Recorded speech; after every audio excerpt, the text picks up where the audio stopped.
माझा आवाज कदाचित त्यांच्यापर्यंत जात नाहीये, मात्र करुणाजी मुंडे आपल्याला मी थेटपणे विचारेल. करुणाजी, काय नेमकं हे प्रकरण आहे, अगदी थोडक्यात मला आपल्याकडून समजून घ्यायचंय.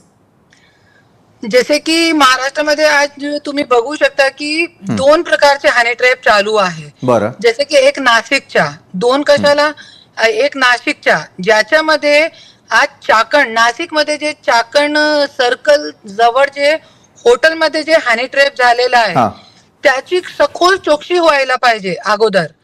आणि हॉटेल कोणते मंत्रीचे आहे, जे हनी ट्रॅप जे टोळी होती, जे 72-75 जे अधिकारी याच्यामध्ये आमदार, आजी माजी मंत्री जे अडकलेले आहे, ते कोणी ते टोळीला त्या हॉटेलमध्ये पाठवला आणि असे लोकांना लालच दाखवला, कोणी टोळीनी असे अधिकाऱ्यांकडून व्हिडिओ बनवून मोठे मोठे शासकीय काम करून घेतलेले आहे.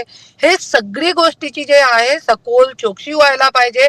आणि हे सगळी चौकशीचे जे रेकॉर्ड आहे, मला असं कळलं आहे की जे नाशिकचे जे कमिशनर आहे ते कमिशनर ऑफिस मध्ये हे सगळं रेकॉर्ड आहे.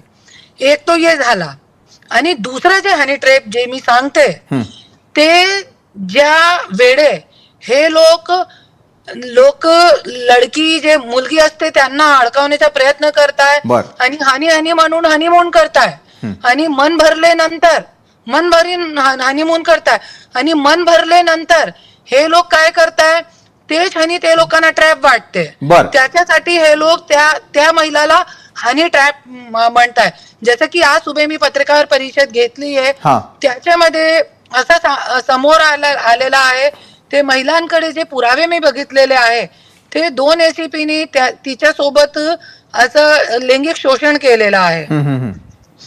आणि इतके पुरावे असताना, डीजी मॅडमच्या आदेश असताना FIR होत नाही महाराष्ट्रामध्ये, हे खूप मतलब लाजास्पद गोष्ट आहे.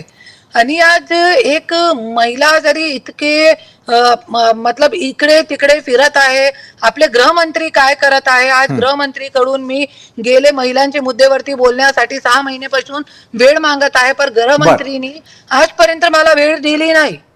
बरं करुणाजी, तुम्हाला वेळ हवी आहे, निश्चितच ती वेळ मिळते का, या संदर्भामध्ये आपण अजितजी चव्हाण यांच्याकडे जाऊयात. अजितजी, एका बाजूला आपण बघतोय